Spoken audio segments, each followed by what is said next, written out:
Welcome to the Robbins Regional Wrap, your one-stop shop for all your Houston County news. I'm Megan Western. Each week we're taking you through what's happening in Houston County, Warner Robins, Robins Air Force Base, and your very own neighborhood.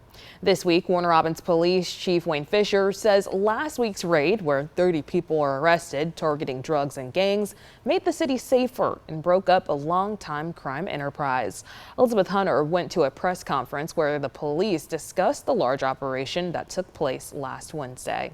It has been an over 20-year storm. They called it Operation Wind and Wave Blockade. 20 Central Georgia law enforcement units simultaneously raided 12 homes across Warner Robins. On a street that has been a historic problem within our community. Police Chief Wayne Fisher says the raids focused on Winden Way off Green Street on the city's north side. He says a major crime ring operated there for generations. You have had families that have, from a historical point within that community, engaged with that development of that criminal enterprise that took place. Fisher says each year the ring fed hundreds of pounds of drugs into the community and growing gang activity. Police found almost 25 pounds of marijuana, 6 grams of meth, and almost $28,000. Dan Griffin lives 2 streets over from Winden Way. He has been in his home for 20 years. I've always felt safe here. Haven't had any problems. He says he had no idea there was such a big crime operation just down the street, but he's glad the police did, and that makes him feel even safer. I think that's great because we've got presence. So, we feel safe. Griffin says his neighborhood is filled with great people, and he doesn't want the raids to give it a bad reputation. They're good people, quiet. Everybody minds their business, We communicate from time to time, but no, it's pleasant. Griffin says knowing Warner Robins police are so vigilant shows him he chose a good place to live. In Warner Robins, Elizabeth Hunter, 13 WMAZ News. Now, the 30 people arrested ranged in age from 17 to 53. They're currently being held in the Houston County Jail. Chief Fisher says they're still investigating. And the government shutdown now stretching through a third work week. Central Georgia families say they're still feeling the strain as hundreds of civilian workers at Robins Air Force Base are still furloughed. But some institutions are stepping up to help ease the tensions. For a lot of people, this is new for them, and so we want to help them. We want to help them walk through the process and just give them an opportunity, to kind of get back on their feet in the meantime while we wait. Robins Financial Credit Union serves almost 300,000 people in our area, and many are federal workers. April Mooten-Beal is a vice president for Robins Financial. She says they've had members reach out to them for help, and they have 3 solutions: a paycheck replacement program, a furlough loan, and a skip-a-pay program. We really want people to know is if you have challenges or if you just need some support, they can reach out directly to the credit union, and we will work with them on a case-by-case basis. Beal says the longer the shutdown lasts, the more it'll affect people who aren't federal workers, so they're staying tuned in to what the community needs and will adjust their plans as necessary. Now, even as senators struggle to pass a funding bill, there's one group seeing some relief. Active duty service members and their families receive full paychecks this week. The military used over $6 million from unused 2025 funds to pay all active duty members. Elizabeth Hunter spoke with one active duty spouse about how the day-to-day unknown has been a lot to handle.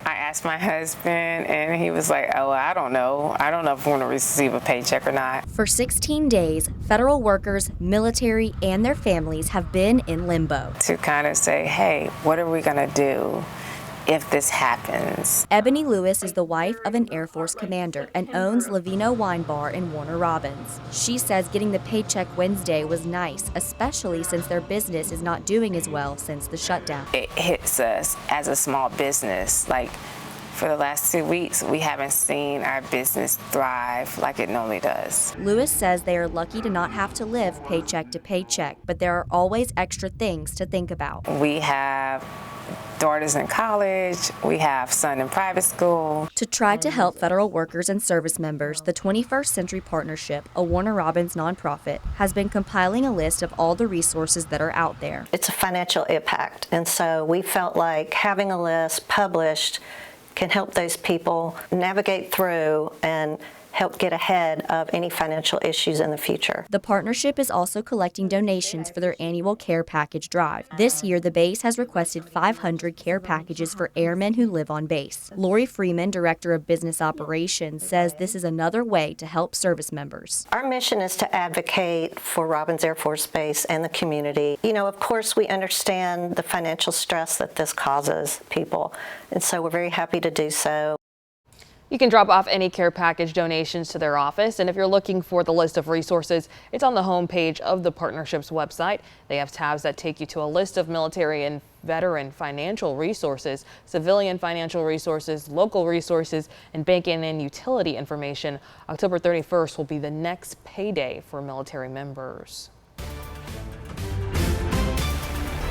And early voting is still underway for the November 4th general election. Voters statewide will have a chance to pick candidates for 2 Public Service Commission seats. That's the board in charge of regulating utility prices. Warner Robins has a mayoral race between incumbent LaRonda Patrick and challenger Fabian Velasquez. And Perry voters will also pick a mayor between incumbent Mayor Randall Walker and challenger Chris Smith. Now, there are mayoral races in Milledgeville and Fort Valley as well. Early voting runs through October the 31st. Election day is November the 4th. You can check your voter status and find your polling location by visiting the My Voter page on the Secretary of State's website.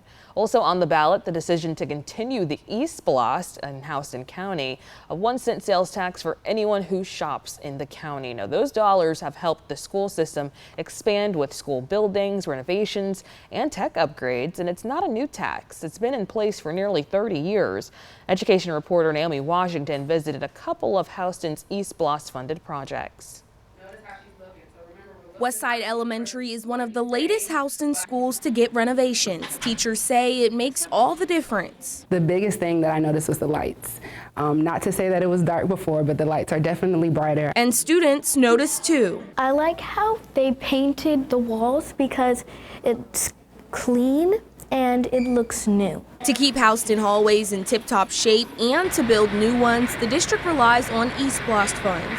When this is done, it will be the new Veterans Middle School. Right behind me, you're starting to see the gym and the connections, and behind you are the hallways for our 6th, 7th, and 8th graders. The question on the November 4th ballot will ask voters if they want to continue the 1-cent sales tax through March 2032 or until the $275 million cap is reached. Our community is growing, so unfortunately, if the East Blast were not to pass, we would still have to do most of those projects, but we would have to fund it differently, and we would have to look at the millage rate. Rogers says the school board rolled back the millage rate 2 years ago and maintained it this year to see how it impacted the budget. Now, with the East Blast, if we can get this passed, we can look at future rollbacks as well. He says the penny tax also funds the one thing that's a priority over instruction: safety. The East Blast has allowed us to add access controls, cameras, vestibules, fencing,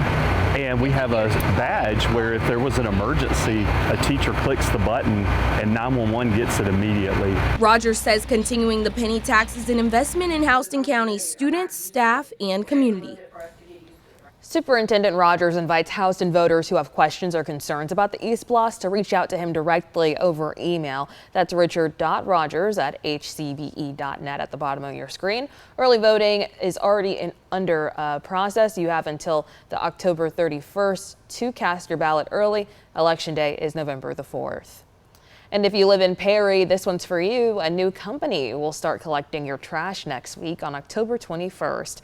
Elizabeth Hunter has the details. Ryland Environmental is moving into Perry. I have complete confidence they're going to be able to do the job. Cameron Andrews is all for it. I feel sure they're going to hit the ground running.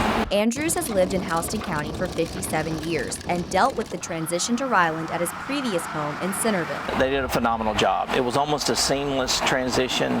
There were very few problems, and if there were, they addressed them immediately. He says the city has done a good job at letting people know the change is coming. They have made that clear clear. There's been good communication between the city and the residents. So that's been going great. Perry sent out color-coded flyers that told each home which day their trash will be picked up. Jaquez Whitfield, Perry's Public Works Secretary, says so far the reaction has been good. Majority of the calls I've been receiving, people are excited for the new change. Ryland will handle trash pickup, and Perry's Waste Management will handle bulk trash and yard waste. Previously, the city department handled all waste pickup, but Whitfield says the change to Ryland will make trash collection more efficient. So with their new technology on their trucks and everything like that, we found that it was amazing, and we decided to opt with it. Ryland was awarded the contract in July, and it runs until 2029. Whitfield says the transition will be smooth because nothing is changing. Everything will still be the same fees. There will be no change in cost. You're still going to be using the City of Perry residential trash cards. He says the only thing that might change is the day your trash is picked up. In Perry, Elizabeth Hunter, 13 WMAZ News. This is the second contract that Ryland has acquired in the county this year. They started serving Houston County homes in July, which led to a lot of questions. This community was perfect before we switched to Ryland. It was always clean. Every week they'd come in, all that would be removed. And now as you drive around, it's every second or third house has something that's been sitting there.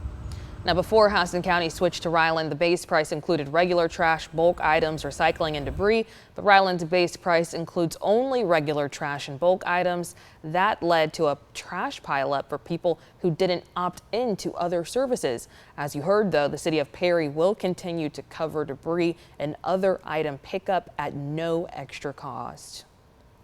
And the Warner Robins Police Department just received nearly $150,000 from the Governor's Office of Highway Safety. The goal is to help Warner Robins continue to crack down on dangerous driving. Last year, the department launched its Highway Enforcement of Aggressive Traffic program. Jasmine Lee shows us how the first year has gone and how the new state grant will help keep city roads safe. This isn't new enforcement, it's continued enforcement. Warner Robins Police say the new grants will bring more awareness, more training, and a stronger push to keep drivers safe on the road.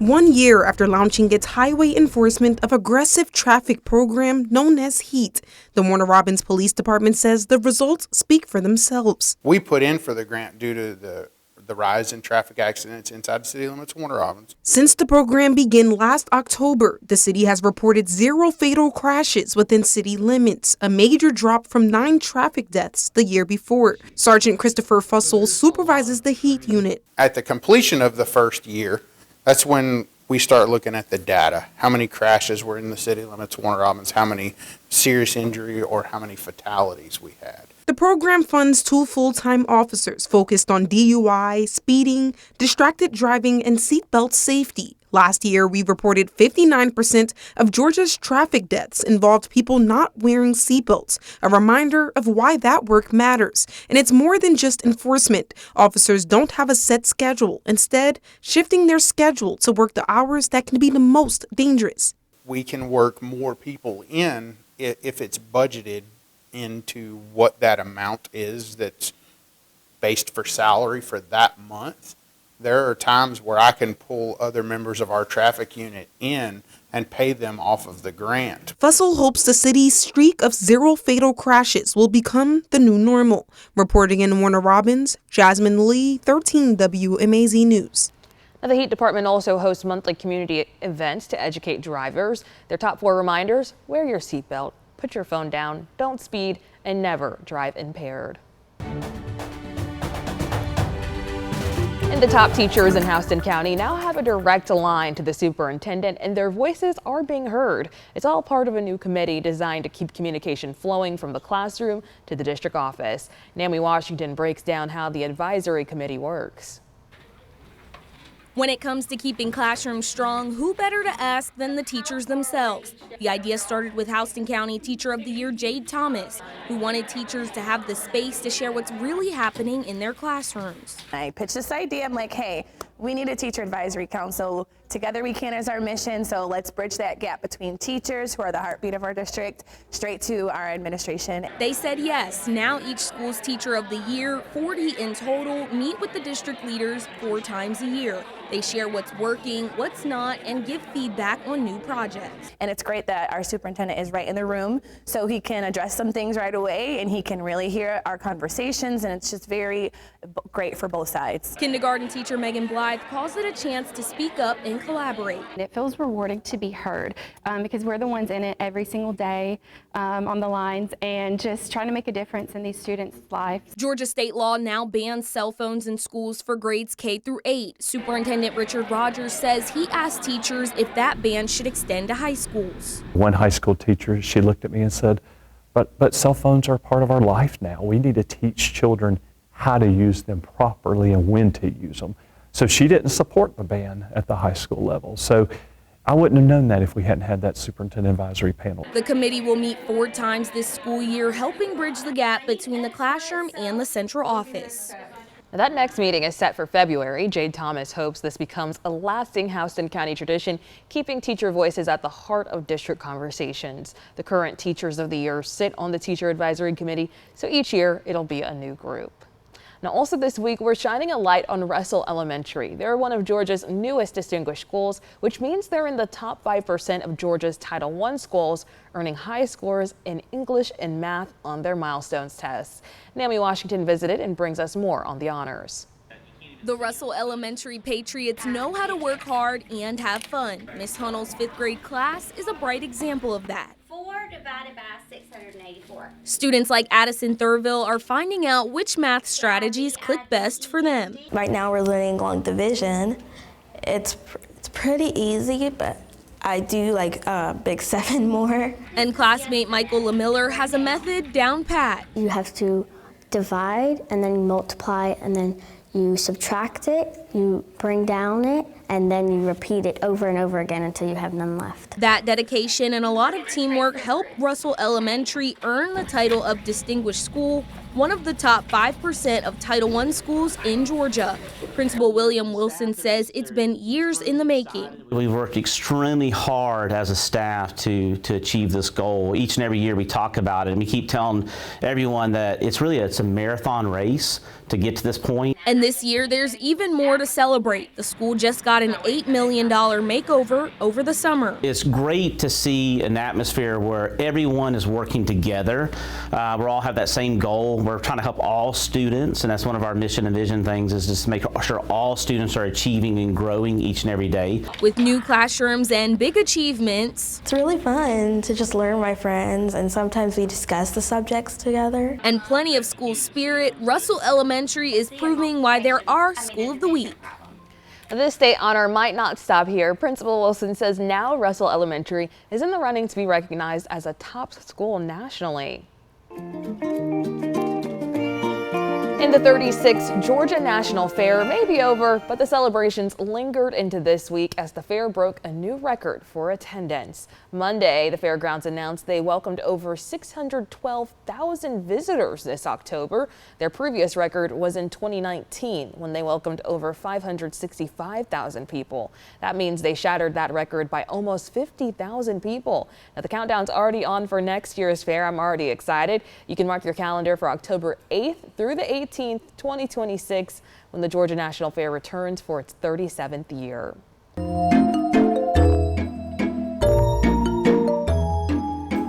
And a good old spooky competition is putting Central Georgia on the map. On the newest Food Network series, you'll find Chef Corey Jones from Perry. He's the owner of Sweet Evelyn's, and he's looking to win big in the Halloween Baking Championship.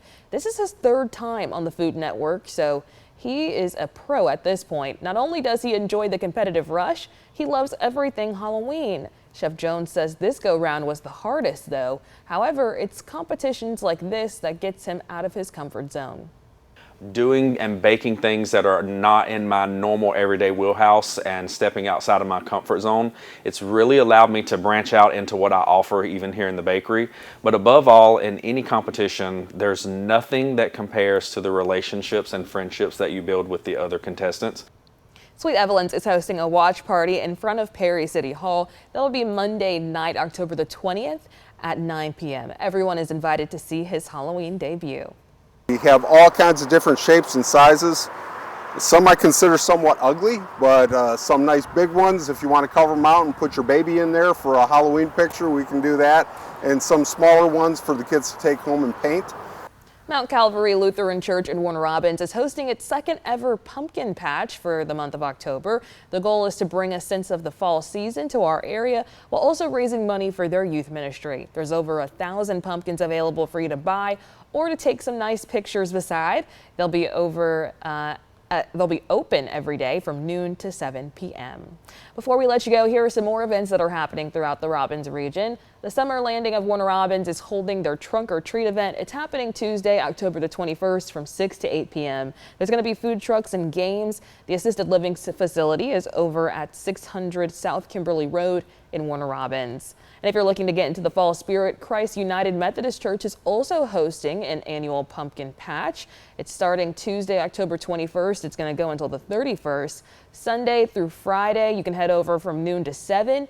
Saturday, you can find them from 9 to 7. For more information, you can contact the church at that number on your screen, 478-922-0211.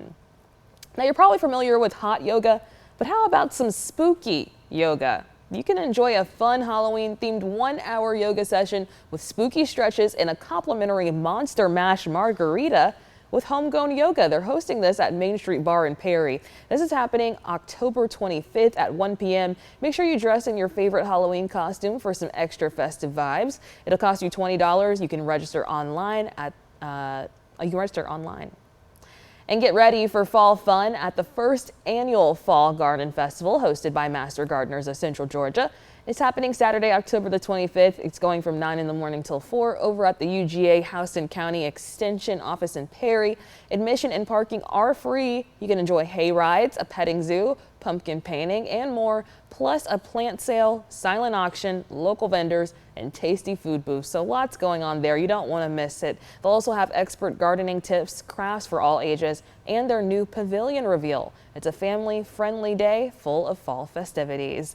That's a wrap on what's happening throughout the Robins region this week. If you have a Houston County story you want to share with us, go ahead and email us at news@13wmaz.com and keep coming back each week to get all the Houston County news and the stories that matter to you. Thanks for joining us.